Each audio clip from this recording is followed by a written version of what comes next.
Bonjour, je m'appelle Éric Dufour et je suis professeur de philosophie à l'université Paris-Cité. Je suis donc spécialiste de philosophie allemande, j'ai travaillé sur les néo-kantiens, beaucoup sur Nietzsche, et donc maintenant je publie ce livre sur Bauer dont je vais vous parler. Il y a peu de choses sur Bruno Bauer. Je fais l'état de la littérature sur Bruno Bauer au début, et à part les travaux de Douglas Maugar, il y a très peu de choses parce que généralement on s'intéresse à Bauer quand on s'intéresse aux jeunes hegeliens, donc dans une espèce d'intérêt qui est global, qui porte sur plusieurs penseurs à la fois, qui porte sur une certaine période, celle de l'hegelianisme de gauche et du jeune hegelianisme, et puis en plus, on occulte complètement ce qui se passe après l'exclusion de l'université. On cache le Bauer, la force obscure en fait, c'est comme dans Star Wars. En fait, voilà, il tombe du côté obscur de la force puisque c'est un des théoriciens donc de ce qu'on appelle l'antisémitisme moderne. La critique théologique culmine dans le fait que, à la fin, dans Critique, justement, dans le texte qui s'appelle Critique de l'histoire évangélique des synoptiques, justement, ce qui est mis là en cause dans ce texte, c'est la totalité des récits évangéliques. Et aucun des récits évangéliques n'est à prendre littéralement. Ça veut dire qu'à partir de ce moment-là, d'un seul coup, les récits évangéliques sont pris comme étant l'expression de la conscience de soi, mais entendus comme conscience de l'humanité qui se réifie, en fait, qui s'objective dans une altérité qu'il faut qu'elle reprenne en elle-même. Alors l'expression de conscience de soi, elle est importante chez Bauer, parce qu'elle surgit dès le début, mais au début, quand il est encore véritablement théologien, la conscience de soi, c'est la conscience du divin, et qui en même temps se phénoménalise dans l'homme, au fond, c'est le Saint-Esprit, le Père, le Fils et le Saint-Esprit, voilà, le Saint-Esprit c'est Dieu en moi, donc la conscience de Dieu en moi.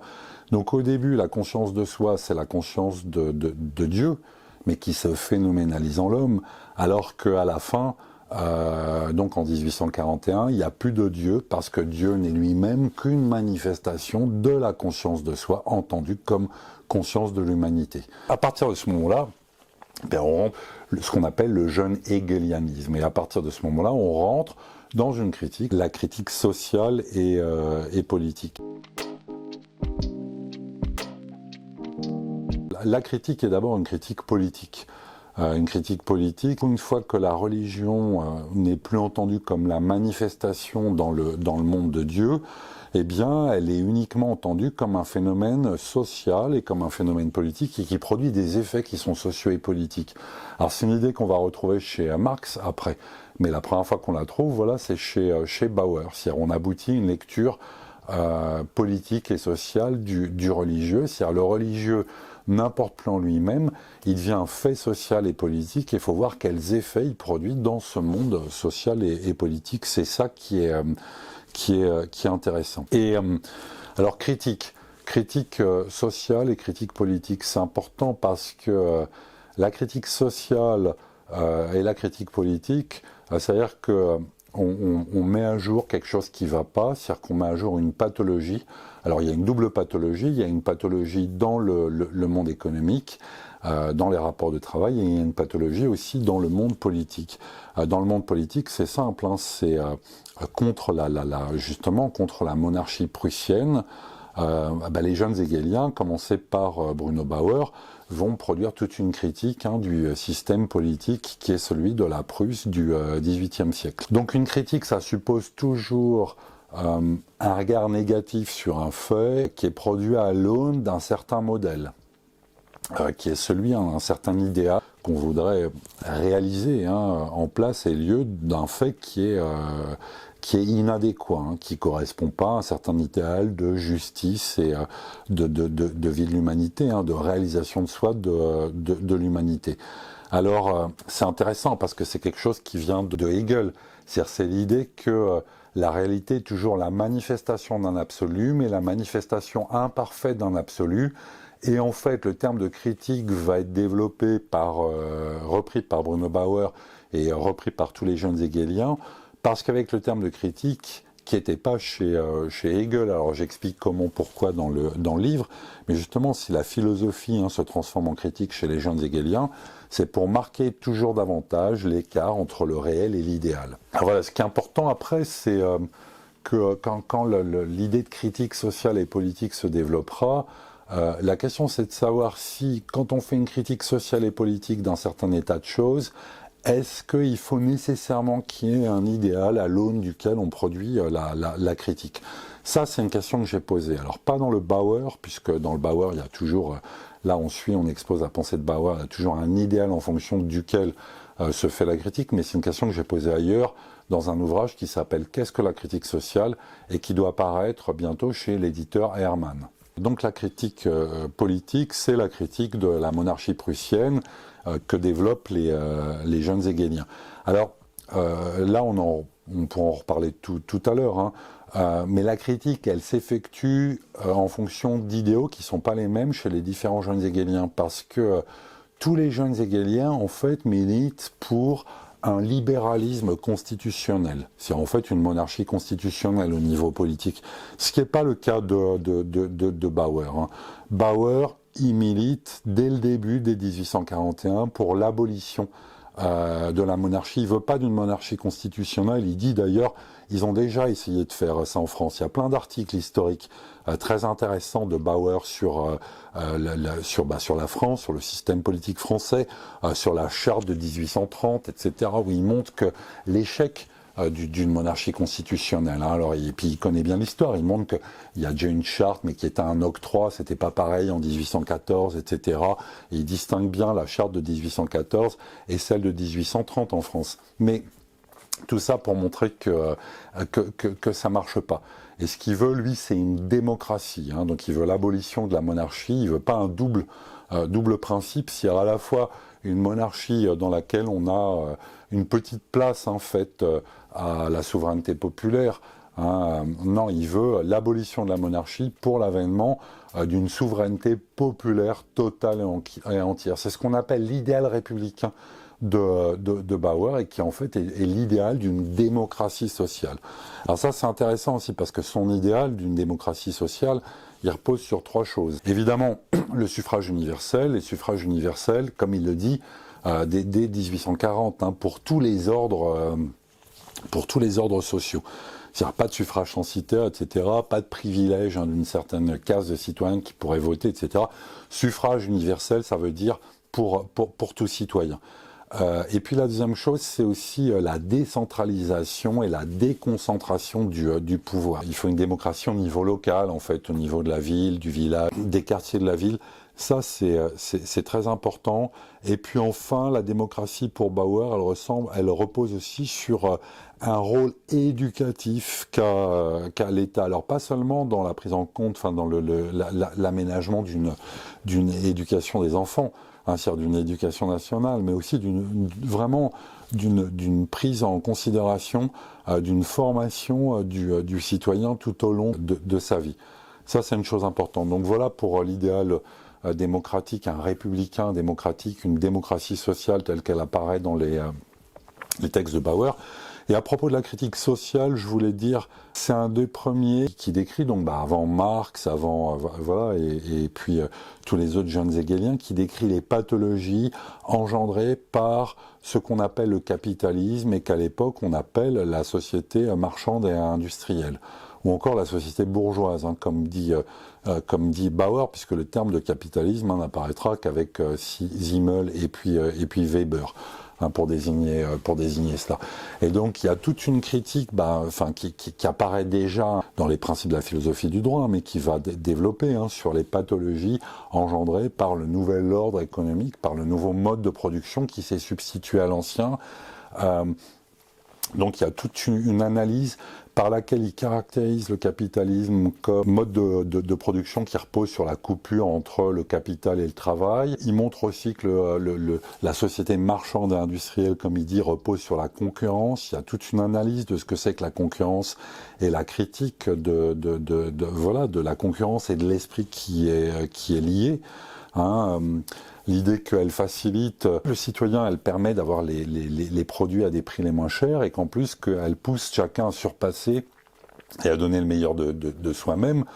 Et puis aussi, il insiste sur le fait que le marché libre n'est pas véritablement une caractéristique du capitalisme, puisque c'est quelque chose qui apparaît, alors il développe, il y a beaucoup de textes historiques de Bauer, ça apparaît dès le Moyen-Âge, il développe justement l'apparition du marché libre. Et ce qui caractérise le capitalisme, pour lui, ça c'est aussi fondamental, c'est la possibilité d'une accumulation illimitée du profit. Et puis enfin, un dernier élément, c'est l'idéologie du capitalisme, c'est-à-dire le fait que le capitalisme, c'est pas seulement un mode de production, c'est aussi un certain type d'argumentation, un certain type de rationalité, de discours à la fois rationnel et axiologique, parce qu'il faut produire des raisons morales pour que les individus aient envie d'y adhérer. Et donc il développe bien ça, et puis il en fait évidemment une critique, c'est-à-dire qu'il fait une critique des formes d'instrumentalisation, c'est ça.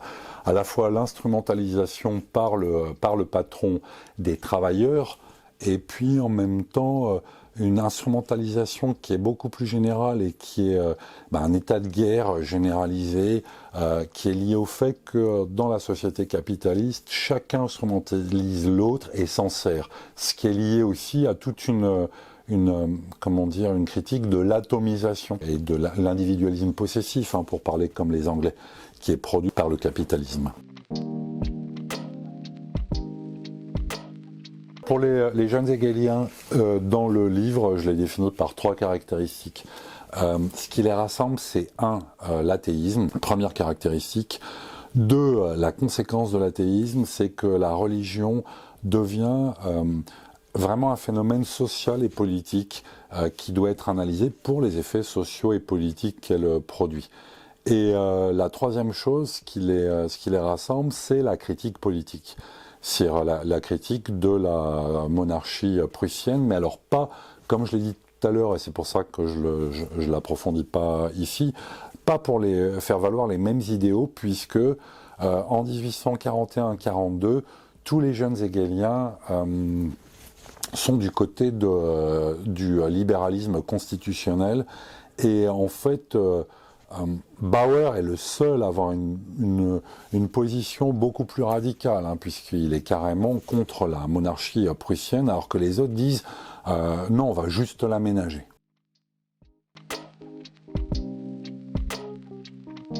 Pourquoi s'intéresser à un auteur antisémite? Parce que d'abord, l'histoire de l'antisémitisme peut être intéressante. Comment ça émerge dans l'Allemagne du 19e siècle? Et par exemple, pour moi, ce qui était intéressant, c'est que Bauer, au début, quand il est jeune, il est dans tout un horizon de gens qui signifient beaucoup pour la pensée politique, parce que c'est des gens qui sont fondateurs pour les idéaux communistes, anarchistes, socialistes, puisqu'il y a Hess, il y a Marx, il y a Ruge, il y a son frère Edgar Bauer, qui avec Hess est un des premiers anarchistes. Donc il est vraiment dans l'horizon de gens qui sont politiquement hyper transgressifs et hyper révolutionnaires. Et puis il rompt avec eux. Donc à la fin de 1842, il disparaît et il va réapparaître après, dans les années 60, et il est plus du tout dans la même constellation. C'est-à-dire que là, il est dans une constellation où il y a des Schmeitzner, c'est-à-dire l'éditeur des Bayreuther Blätter, c'est-à-dire quelqu'un qui, quand on s'intéresse par exemple à Wagner et à Nietzsche, est assez proche de ces deux-là, parce que c'est le type qui a édité les premiers livres de Nietzsche, c'est le type qui édite le petit journal fait par les Wagnériens. Et donc du coup, dans l'histoire de l'Allemagne et dans l'histoire de l'antisémitisme, c'est assez intéressant. Après, ce qui est aussi intéressant, c'est d'essayer de voir comment Bauer a pu passer vraiment d'un idéal, d'idéaux vraiment révolutionnaires au niveau social et politique, au soutien de gens dont le discours est absolument douteux. Alors il y a une chose qu'il faut rappeler, c'est que dès le début, de toute façon, il y a dans les textes de Bauer ce qu'on appelle un anti-judaïsme, qui est très fort, qui est religieux. conformément à ce qu'on trouve, par exemple, la distinction entre anti-judaïsme, antisémitisme, je la rappellerai pas, puisque tout le monde la connaît, hein.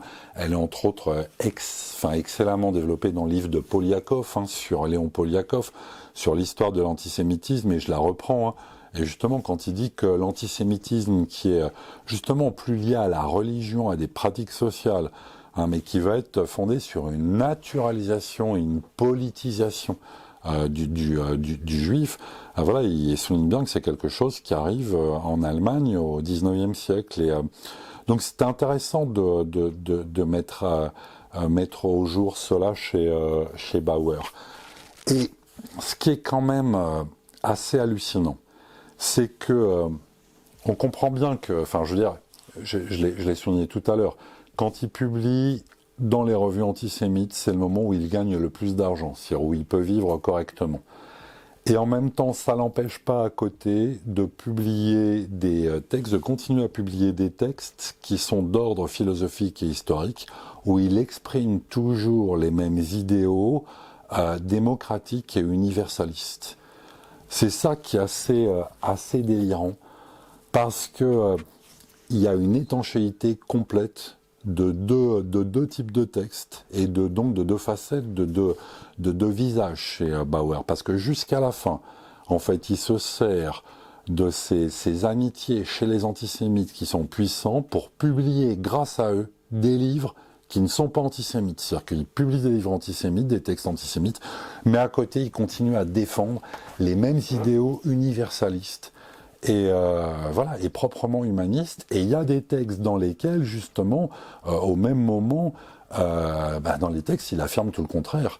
C'est-à-dire qu'il n'y a pas du tout de racialisation, de naturalisation du juif, et où le juif apparaît comme une forme culturelle, en fait, religieuse et culturelle. Donc ça, c'est tout de même un problème, parce qu'après, on n'est pas dans la tête de Bauer, c'est-à-dire qu'on ne peut pas comprendre, on ne sait pas pourquoi il l'a fait, mais on ne peut que constater, en fait, l'étanchéité de deux types de textes, de deux types de discours qui voisinent et qui communiquent absolument pas.